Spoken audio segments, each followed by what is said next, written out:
So, hi everyone, welcome back again at Unit to Family. So, now today's we are the part 2 of the reflection and the refraction of the light, जो हमारे class 10th का science का है।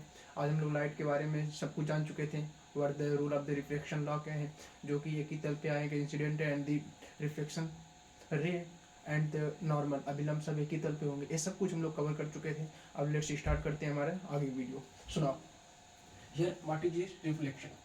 The bonding of a ray of light when it enters one medium to another. यहाँ पूछा है reflection क्या है, जो कि हम लोग रिफ्लेक्शन जाने थे। अब रिफ्लेक्शन पूछ रहा है क्या है। रिफ्लेक्शन कुछ नहीं है। रिफ्लेक्शन इज द सिंपल एक माध्यम से दूसरे माध्यम में जाए। जैसे मैं एक कमरा से दूसरे कमरा में चला गया, यही रिफ्लेक्शन है। जैसे हवा, जैसे हम लोग यहाँ पे लाइट है तो कहीं समंदर भी है, तो जब लाइट सूरज की किरणें आती है और समंदर के अंदर जाती है तो माध्यम चेंज हो गया। पहले तो यहाँ पे देखो, ये समझ लो एक ग्लास है। क्या है? ग्लास है। और ये समझ लो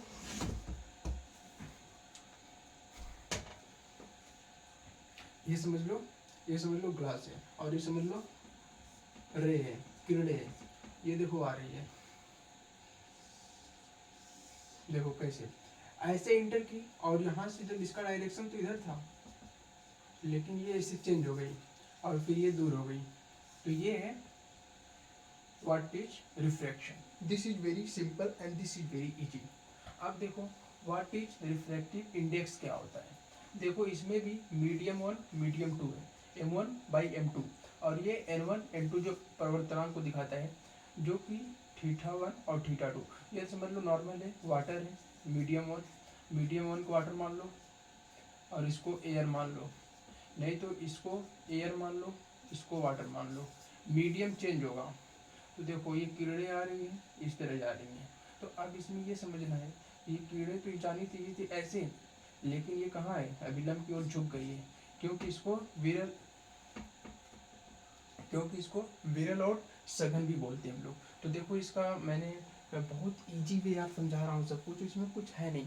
इसका फार्मूला तुम लोग सिर्फ ये ग्राफ बना देना, एग्जाम में पेपर में मार्क्स मिल जाएगा। अब लिखना the ratio of the velocity of light in vacuum to its velocity in the specified medium. Specified medium मतलब इसका फार्मूला ये sine i by sine r n2 1। इसे जब करोगे तो आपका ये पूरे तरीके से मिल जाएगा। अब स्फेरिकल मिरर को देखते हैं। पोल ये क्या होता है? ये हमारा ये जो यहाँ से यहाँ है ना, ये ग्लास का पार्ट है। पहले पूरा ग्लास रहा होगा, जैसे पूरा ग्लास रहा होगा ऐसे समझो। मैंने ऐसे तरह ग्लास था, हमने इसको कट कर दिया, समझ लो इसको कट कर दिया। अब बचा इतना, तो ये पार्ट बचा। क्या बचा? पार्ट बचा। तो ये जो पी है, मिड पॉइंट है, बीच वाला पॉइंट, इसे पी बोलेंगे। और इसे पोल भी बोलते हैं, क्योंकि अभी आपको जानना पड़ेगा, इसी का फार्मूला बनेगा। Next is centre of curvature. अब ये जो है सेंटर ऑफ कर्वेचर बोलेंगे, इसे हम लोग बोलते हैं क्योंकि ये पूरे गोले का सेंटर है। जैसे समझ लो ये गोला है, तो इसके बीच का जो एरिया है इसी को सेंटर ऑफ कर्वेचर बोलेंगे। क्या बोलेंगे? कमेंट करो, सेंटर ऑफ कर्वेचर बोलेंगे। Next is principal axis. जो ये है ना सेंटर ऑफ कर्वेचर और पोल से जो दूरी है इसे प्रिंसिपल ऑफ एक्सिस बोलेंगे। क्या बोलेंगे गाइस? प्रिंसिपल ऑफ एक्सिस बोलेंगे। And next is radius of curvature. Radius of curvature जो है ना हमारा, ये सेंटर ऑफ कर्वेचर और पोल के बीच की दूरी है। लेकिन अब इसमें ये जानना है, रेडियस जो है हमारा, हमें कैसे पता चलेगा?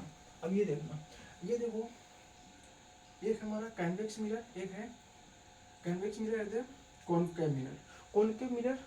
इस तरह इसका स्ट्रक्चर रहेगा, जान लो, क्योंकि एग्जाम में बनाने के लिए पूछ सकता है। और कॉन्वेक्स मिरर जो कि इस तरह रहेगा। फार्मूला देखो लेंस का क्या है, 1/f इक्वल टू 1/v है, ये v है, बाई 1/u। ये जो कि हम लोग का ऑब्जेक्ट बताता है, ये सब्जेक्ट बताता है। तो ये तो बहुत बेसिक चीज थी। I hope you all of you understand and thank you so much for watching video. New video coming soon part 3। Bye bye.